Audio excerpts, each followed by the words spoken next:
കേരളത്തിന്റെ ഗതാഗത മന്ത്രി ഗണേഷ് കുമാർ കഴിഞ്ഞ ദിവസം മറുനാടൻ മലയാളി എന്ന ചാനലിൽ സാജൻസ് കറിയാക്കി നൽകിയ ഒരു ഇന്റർവ്യൂവിൽ സുരേഷ് ഗോപിയെ പറ്റി ഒരു പരാമർശം നടത്തിയുണ്ടായി. ആ പരാമർശം നമുക്ക് കേട്ടിട്ട് വരാം.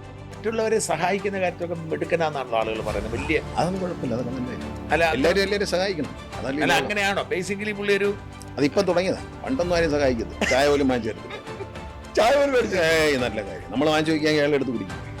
ആ വീഡിയോ നിങ്ങൾ കണ്ടു കാണുമല്ലോ. ആ വീഡിയോയിൽ എന്താണ് ഗണേഷ് കുമാർ പറഞ്ഞത്? സുരേഷ് ഗോപി ഇപ്പോഴാണ് ആളുകൾക്ക് സഹായം ചെയ്തു തുടങ്ങിയത്. പണ്ട് ഒരു ചായ പോലും ആർക്കും മേടിച്ചു കൊടുക്കാത്ത ആളാണ്, അഥവാ നമ്മൾ ചായ മേടിച്ചു വെച്ചാൽ അതെടുത്ത് കുടിക്കുന്ന ആളാണെന്നാണ് സുരേഷ് ഗോപിയെ പറ്റി ഗണേഷ് കുമാർ പറഞ്ഞത്.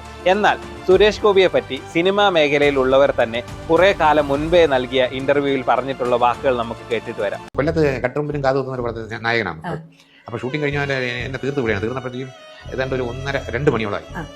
മേക്കപ്പ് പോലും ആയിട്ട് ഞാൻ ഓടി വന്ന് ട്രെയിനിൽ കയറി. അപ്പോൾ അതിനകത്ത് നിന്നപ്പോൾ എനിക്കങ്ങ് വിശന്നു. എനിക്ക് അപ്പോഴും വിശന്ന് കൈ ഇറങ്ങി.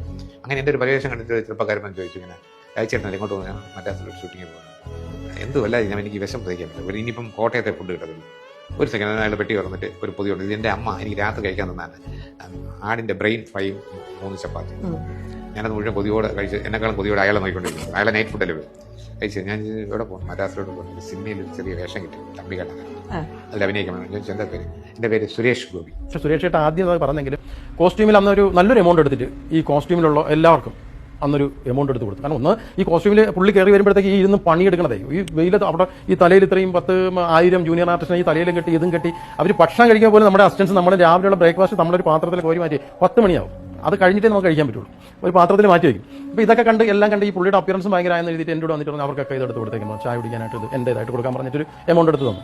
ഈ വീഡിയോയും നിങ്ങൾ കണ്ടു കാണുമല്ലോ. ഇതിൽ നിന്ന് നമുക്ക് എന്ത് മനസ്സിലാക്കാം? ഗണേഷ് കുമാർ സുരേഷ് ഗോപിയെ പറ്റി പറഞ്ഞത് പച്ച കള്ളം തന്നെയാണ്. ഇനി ഞാനൊരു കാര്യം കൂടെ പറയട്ടെ. സുരേഷ് ഗോപി രാഷ്ട്രീയത്തിൽ വന്നതിന് ശേഷമാണോ പാവങ്ങളെ സഹായിച്ചു തുടങ്ങിയത്?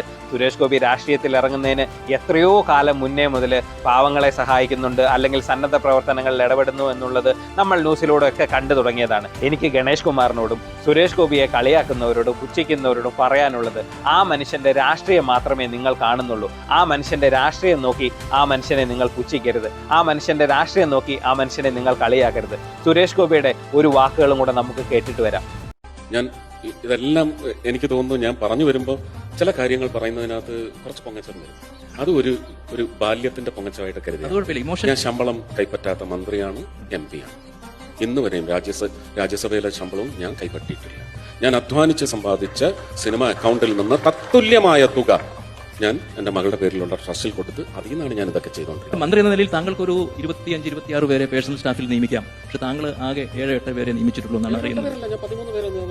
എന്നാലും കുറച്ച് ആളുകൾക്ക് ജോലി കൊടുക്കാമായിരുന്നു. അവരെ കൊണ്ട് കൂടുതൽ പണിയെടുപ്പിക്കാം. എനിക്ക് കൂടുതൽ ആളുണ്ട്. എങ്ങനെ? പല സ്റ്റാഫിന്റെ അടുത്തും അവരുടെ പകുതി ശമ്പളം വേറൊരാൾക്ക് കൊടുത്ത് അവർക്ക് ബലം വേണമെങ്കിൽ ആളെ വെച്ചോളാൻ പറഞ്ഞിട്ടുണ്ട്. കാരണം നമ്മുടെ സംസ്ഥാനമായാലും രാജ്യമായാലും 18,000-12,000 രൂപയാണ് അഹോരാത്രം വ്രണം വരെ തുടച്ച് വൃത്തിയാക്കി വെച്ച് കെട്ടി കൊടുക്കുന്ന നഴ്സിന് കൊടുക്കുന്ന ശമ്പളം. സുരേഷ് ഗോപിയെ കളിയാക്കുന്നവരോടും പുച്ഛിക്കുന്നവരോടും ഞാനൊരു കാര്യം പറയട്ടെ. നിങ്ങളുടെ മനസ്സിലെ രാഷ്ട്രീയം മാറ്റിവെച്ചിട്ട് നിങ്ങൾ നോക്കൂ, സുരേഷ് ഗോപിയുടെ പ്രവർത്തനങ്ങൾ നിങ്ങൾ നോക്കൂ. നിങ്ങളുടെ മനസ്സിലെ രാഷ്ട്രീയ ദുശ്ചിന്തകൾ മാറ്റിവെച്ചിട്ട് നിങ്ങൾ സുരേഷ് ഗോപിയെ വിലയിരുത്തൂ. അപ്പോൾ മനസ്സിലാവും സുരേഷ് ഗോപി എന്താണെന്നുള്ളത്. സുരേഷ് ഗോപിയെ പോലെ ജനങ്ങളുടെ മുന്നിൽ ഇതുപോലെ നിന്ന് പറയാൻ കഴിയുന്ന, ഇതുപോലെ പ്രവർത്തിക്കാൻ കഴിയുന്ന നേതാക്കന്മാർ വളരെ ചുരുക്കമാണ്. ഏത് പാർട്ടിയോ ആയിക്കൊള്ളട്ടെ, സുരേഷ് ഗോപിയെ പോലെയുള്ള ആളുകൾ രാഷ്ട്രീയത്തിൽ വളരെ അനിവാര്യമാണ്. സുരേഷ് ഗോപിയെ പോലെയുള്ള ആളുകളാണ് ഇനി നാടിനെ നയിക്കാൻ വേണ്ടത്. കാരണം അയാൾ ഒന്നും ജനങ്ങളുടെ ഇടയിൽ നിന്നും കട്ടുകൊണ്ട് പോകുന്നില്ല. ജനങ്ങൾക്ക് കിട്ടേണ്ട ഒരു ആനുകൂല്യങ്ങളും മുക്കി നക്കുന്നില്ല. അതുകൊണ്ട് സുരേഷ് ഗോപിയെ പോലെയുള്ള ആളുകളാണ് കേരളത്തിന്റെ ഭാവി രാഷ്ട്രീയത്തിൽ ഇനി വേണ്ടത്. ഞാൻ സുരേഷ് ഗോപിയെ വിലയിരുത്തുന്നത് സുരേഷ് ഗോപിയുടെ രാഷ്ട്രീയം വെച്ചല്ല, സുരേഷ് ഗോപി ചെയ്യുന്ന പ്രവർത്തികൾ. സുരേഷ് ഗോപി കേന്ദ്രമന്ത്രി ആവുന്നതിന് മുന്നേ, രാഷ്ട്രീയത്തിൽ വരുന്നതിന് മുന്നേ നമ്മൾക്ക് സുരേഷ് ഗോപി അറിയാം. അതിനുശേഷവും സുരേഷ് ഗോപി അറിയാം. അയാളെ പോലെ ജനങ്ങളുടെ ഇടയിൽ പ്രവർത്തിക്കാൻ കഴിയുന്ന നേതാക്കന്മാരെയാണ് നമ്മൾക്ക് ആവശ്യം.